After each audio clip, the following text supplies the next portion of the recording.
ndabasuje mbaye ikaze kuri Chabi Esport. Amahoro y'Imana abane namwe mukomeze kugira igicamunsi cyiza aho muherereye hose mu bice bitandukanye. N'umwanya tugiye kwiganira ku makuru y'imikino agezweho avugwa ku mugabane w'Iburayi.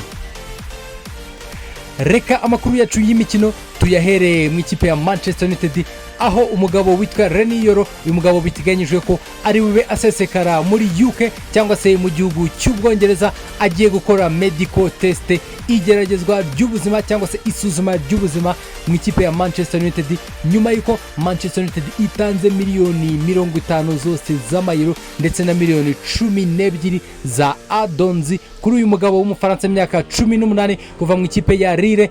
Ikipe ya Lille ikaba yaramaze kubyemera byose, ndetse n'uyu mugabo bikateganyije ko ari busesekare mu gihugu cy'Ubwongereza, akaba ari burare anakoze medical test. Uyu mugabo bikaba biteganyije ko ashobora gusinya amasezerano y'imyaka 5 ndetse n'undi mwaka umwe w'inyongera uziyongeraho ku masezerano yiwe. Umugabo w'umufaransa uri no mu ikipe Olympique y'Ubufaransa izaba ikina imikino ya Olympique igiye kuba mu gihugu cy'Ubufaransa itozwa na Thierry Henry. Naho mu ikipe ya Real Madrid amakuru agezwe muri aka kanya nuko ikipe ya Real Madrid imaze gusinyisha amasezerano yandi y'umwaka umwe umugabo witwa Luka Modric azamugeza mu mwaka wa 2025 mu mpeshyi. Uyu mugabo akari buhite aba kapiteni official w'ikipe ya Real Madrid ugiye kuyobora abakinnyi batandukanye b'ikipe ya Real Madrid. Uyu mugabo ufite imyaka 39 umukoroate, akaba ari umukinnyi ugiye gukomezanya n'ikipe ya Real Madrid.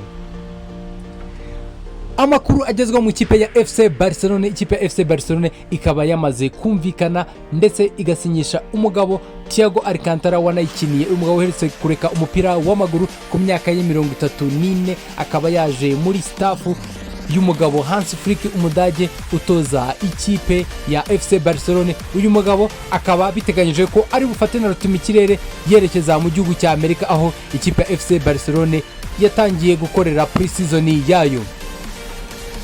Inkuru ikomeye cyane nanone igezweho nuko ikipe y'igihugu ya Argentine iri mu mazi abira, aho abakinnyi bayo bishimira igikombe bakomeje kugenda baririmba bashiramo indirimbo ivuga ku bintu by'irondaruhu ku bakinnyi b'ikipe y'igihugu y'Ubufaransa. Iyi kipe ikaba abantu benshi batabyishimiye, ndetse ishiramwe ry'umupira w'amaguru mu Bufaransa rikaba ryatanze ikirego muri FIFA nayo ikaba yaje gutera muri ikipe, ikaba igiye gukurikirana kureba abakoze amakosa ku irondaruhu, ikazaba ibafatira ibihano. Naho umukinnyi Pierre-Emerick Aubameyang umunyagabo wakiniraga ikipe ya OM cyangwa se Olympique Marseille mu gihugu cy'Ubufaransa akaba yamaze gusezera ku bafana. Uyu mugabo akaba yerekeje muri Saudi Pro League mu ikipe ya Al-Qadasa, akaba yamaze gusinyamo amasezerano y'imyaka 2 yose bikaba byamaze kuba confirme. Uyu mugabo akaba agiye kwikinira muri shampiyona yo muri Saudi Arabia nyuma yo gukina mu ikipe ya Marseille mu gihugu cy'Ubufaransa.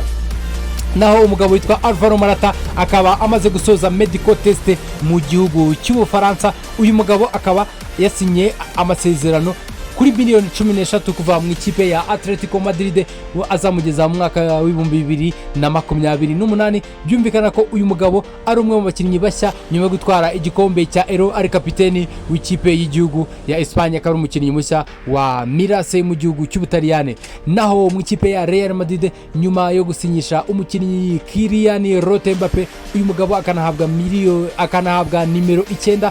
Uyu mugabo akaba yamaze no gusinya amasezerano y'imyaka 5 ari mu ikipe ya Real Madrid azamugeza mu mwaka wa 2029. ari umukinnyi mushya wa Real Madrid, akaba yerekanwe imbere y'imbaga y'abafana benshi ibihumbi 85 byose by'abafana byari byaje kureba uyu mugabo asinyisha ndetse anerekanwa mu ikipe ya Real Madrid. Umugabo w'umufaransa n'ubundi witwa Jean-Claude Todibo, uyu mugabo nawe akaba yavuze ko agomba kwerekeza mu ikipe ya Juventus Dotore na indi kipe ashaka kumva, nubwo ikipe ya West Ham mu gihugu cy'Ubwongereza yari yamaze gutanga bid mu ikipe ya OGC Nice ikaba yari yanayemeye, ariko uyu mugabo akavuga ko nta kindi ashaka kumva, we azerekeza mu ikipe ya Juventus. Bamaze no kumvikana n'ibizamugendaho byose muri ikipe ya Juventus Dotore.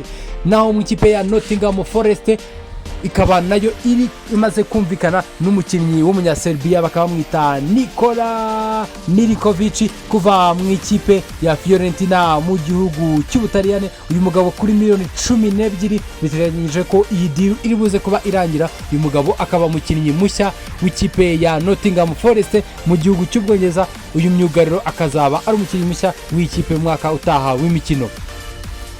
Naho umukinnyi witwa Mateja Delight kuva mu ikipe ya Bayern Munich, uyu mugabo akaba yamaze nawe kumvikana n'ikipe ya Manchester United kubo azaza nahembwa ibihumbi 172 mu ikipe ya Manchester United buri cyumweru.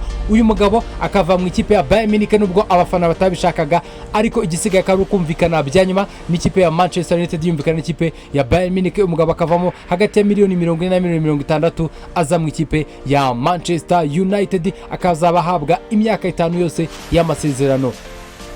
Naho umukinnyi Joshua Zirkizi uretse kwerekanwa n'ikipe ya Manchester United akaba yamaze kugera Old Trafford ndetse no ku kibuga cy'imyitozo. Bikaba biteganyije ko uyu mugabo ari mu baza gutangira imyitozo vuba, kuko ikipe ya Manchester United yamaze kuba itangira imyitozo yayo. Bakaba baranakinnye n'umukino wa mbere wa pre-season, aho bagenda gukomereza mu gihugu cya Amerika pre-season yabo ikipe ya Manchester United muri rusange. Naho ikipe ya Miami iyobowe n'umugabo witwa David Beckham ikaba yamaze gushira hanze mu mwambaro mwiza usa ubururu bwerurutse, niko nabivuga. Uyu mugabo witwa Lionel Andres Messi akaba ari umwe mu berekanaga imyenda mishyashya iyi kipe izambara mu mwaka utaha w'imikino, nyuma y'uko Lionel Messi atwaye Copa America na bagenzi be muri weekend ishize ku itariki 14. Uyu mugabo akaba yahise ashirwa ku myambaro mishyashya y'ikipe izaba yambara umwaka utaha w'imikino. Mwakoze kudukurikira kuri Chabi Esport. Amahoro y'Imana abane namwe, mukomeze kugubwa neza. Shalom shalom, mukomeze kugira icamunsi cyiza.